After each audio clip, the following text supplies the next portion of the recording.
आज का विषय हमारा राहु ग्रह से संबंधित है। आप जानते हैं राहु एक मायावी ग्रह है जो चमत्कार उत्पन्न करता है। जिस भाव में बैठता है उस भाव में ही चमत्कार भर देता है राहु, और चमत्कारी चीजें आपके साथ घटना शुरू हो जाती है। इस कलयुग के अंदर जिसकी कुंडली में राहु मजबूत है, ऐसा जातक उस अपने इस जीवन काल में सब कुछ प्राप्त कर लेता है, सब कुछ अर्जित कर लेता है। अगर आप मेरे दर्शक हैं तो मैंने पूर्व में राहु से संबंधित अनेकों कार्यक्रम बनाए हैं, वीडियो बनाई हैं।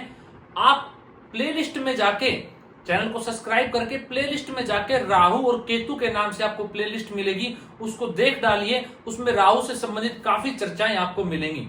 लेकिन प्रिय दर्शकों, यहाँ पे हर दिन नए दर्शक जुड़ते रहते हैं मेरे साथ, तो काफी लोगों को ये नहीं पता कि राहु का प्रभाव कैसा होता है। राहु से संबंधित मैं आज आपको एक बेहद अद्भुत सूत्र और जानकारी देने जा रहा हूं प्रिय दर्शकों, और एक ऐसा उपाय बताने जा रहा हूं जो आपके जीवन में चमत्कार उत्पन्न करके रख देगा, और आपको साक्षात उसका महसूस होगा। उस चमत्कार को आप देखेंगे और आपके साथ घटित होगा। लेकिन कब होगा? सात राशियां और 6 भाव जन्म कुंडली के। सूत्र क्या है ये मैं आपको बता रहा हूं। उससे पहले आप जानते हैं राहु का प्रभाव, राहु जिसकी राशि में बैठता है उसका स्वामी मजबूत जो है वो अवश्य होना चाहिए प्रिय दर्शकों, तो ही राहु का श्रेष्ठ प्रभाव मिलता है। दूसरा, अगर आप देख रहे हैं इस दुनिया के अंदर कोई व्यक्ति नए नए चमत्कार करते चला जा रहा है और जीवन में आगे बढ़ता चला जा रहा है, जिसको आपने सोचा भी नहीं था कि व्यक्ति ये कर डालेगा, उसने देखते ही देखते इतना मुकाम हासिल कर लिया अपने जीवन में कि आपकी कल्पना से भी परे है वो चीजें। तो वो कैसे हुआ? वो राहु ही है प्रिय दर्शकों। आप देखिए जन्म कुंडली के तीसरे भाव में, जन्म कुंडली के पंचम भाव में, जन्म कुंडली के षष्ठ भाव में, जन्म कुंडली के नवम भाव में, दसम भाव में, एकादश भाव में तो आपके राहु नहीं बैठे हुए हैं कहीं। मैंने क्या कहा? 6 भाव और 7 राशियां। अब 6 भाव मैंने आपको बताया, तीसरा, पंचम, षष्ठ, नवम, दसम, एकादश। अब यहीं पे 7 राशियां देखिए कौन सी है आपकी कुंडली के अंदर। वृषभ राशि, मिथुन राशि, सिंह राशि, कन्या राशि, तुला राशि, धनु राशि, कुंभ राशि। मैंने क्या कहा?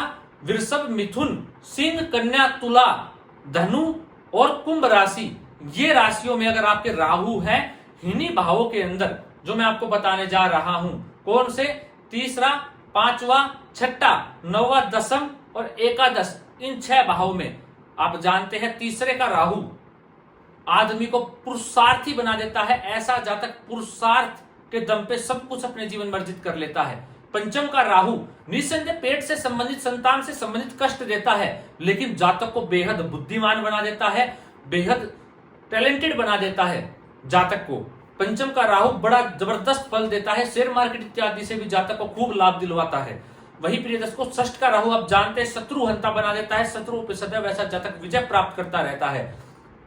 धनु राशि का जो राहु है, जो मैंने कहा कि नवम भाव के अंदर ये जो राशियां बताई, इनमें से किसी भी नवम भाव में राहु बैठा हुआ इन राशियों के अंदर, तो आप जानते हैं ऐसा जातक धर्म को नहीं मानता, लेकिन भाग्य ऐसे जातक का निरंतर साथ देता रहता है। दसम में अगर राहु बैठा हुआ है इन्हीं राशियों के अंदर, तो जातक जो होता है वो क्या? राजनेता, राजनीति में सफलता अर्जित करता चला जाता है। और एकादश में राहु बैठा है तो आप जानते हैं धन की कभी भी कमी ऐसे जातक के जीवन में नहीं होती।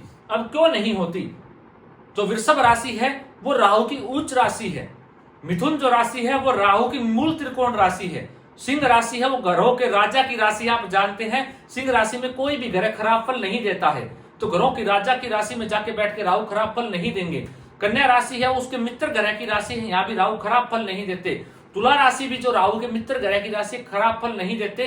और धनु राशि में कोई भी ग्रह खराब फल नहीं देता। ये सूत्र मैंने आपको पहले भी बताया था, आज फिर बता देता हूं। वो गुरु ग्रह की राशि है, और कुंभ राशि में भी राहु जो है वो खराब फल नहीं देंगे। अगर इन राशियों में, इन भावों में राहु बैठे हुए हैं तो आप आजमा लीजिएगा, आप चमत्कार उत्पन्न करेंगे, ऐसे ऐसे चमत्कार देखेंगे अपने जीवन काल के अंदर जो आपकी कल्पना से परे होंगे। और ऐसे जातक के पास धन हर चीज संपूर्ण रूप से होती है। और दशम में राहु इन राशियों में बैठे हुए जो मैंने आपको बताई, और उनका राशिपति मजबूत है या उसी राशिपति के साथ बैठे हुए हैं, तो कुछ दुष्प्रभाव जरूर आएंगे देखने को। अगर उस ग्रह के साथ बैठे, गुरु के साथ ही बैठ के मान लीजिए धनु राशि के अंदर, तो ऐसे जातक को आप जानते हैं चंडाल योग है, तो परेशानी रहेगी। लेकिन ऐसा जातक राजनीति में सफल होता है और दशम भाव से संबंधित कार्य क्षेत्र, सरकारी विभाग से जुड़ के जातक जबरदस्त लाभ अपने जीवन काल के अंदर अर्जित करता है। आप आजमा के देख लीजिएगा प्रिय दर्शकों इस सूत्र को। तो प्रिय दर्शकों, ये जो जानकारी थी राहु से संबंधित जो मैंने आपको दी है, अगर इन भावों में, इन 7 भावों में, 7 राशियों में 6 भावों में राहु है, तो आप आजमा लीजिएगा। आपके जीवन में चमत्कार और खूब धन की वर्षा आपके जीवन में होती रही, किसी चीज की कोई कमी नहीं रहेगी। अब जो मैं आपको उपाय बता रहा हूं, अगर राहु है और आपके साथ कम हो रही है, ये चीज राहु का प्रभाव नहीं निकल के आ पा रहा है आपके साथ, तो जो शास्त्रों में एक उपाय लिखा हुआ है ग्रंथ के अंदर, जो मैंने पढ़ा तो सोचा क्यों ना आपको बताया जाए। उसमें क्या लिखा हुआ है, काजल, जो काजल है वो काजल आप अपनी नाभि में लगाना शुरू कीजिए। बुधवार का दिन हो और शुक्रवार, माफ कीजिएगा शनिवार का दिन हो, बुधवार और शनिवार के दिन आप एक काम कीजिएगा, जो काजल है उसको अपनी नाभि में लगाइए, तो ये जो राहु है ये वो चमत्कार दे देंगे आपकी कल्पना से परे। प्रिय दर्शकों, अगर आपकी कुंडली में योग है उसके बावजूद आपके साथ नहीं हो रहा, तो आप ये उपाय कीजिए। और किसी के लिए नहीं है, ये उपाय सिर्फ उन्हीं के लिए जिनका राहु इन राशि और इन भाव में बैठा हुआ है। प्रिय दर्शकों, आशा करता हूं राहु से संबंधित आज नया जानकारी आपको प्राप्त हुई होगी। अद्भुत ग्रह है राहु, इस पे कितने ही कार्यक्रम बन सकते हैं आप भी जानते हैं, कितनी ही बातें मैं पूर्व में बता चुका और आने वाले समय में बताऊंगा और आज भी बता रहा हूं। पर आपका कर्तव्य है, जो मैं मेहनत कर रहा हूं उसका फल सिर्फ एक सब्सक्राइब करने भर मात्र से आप मुझे दे सकते हैं। प्रिय दर्शकों, आज के लिए इतना ही, इजाजत दीजिए, मिलता हूं कोई नया और अद्भुत कार्यक्रम लेकर। नमस्कार।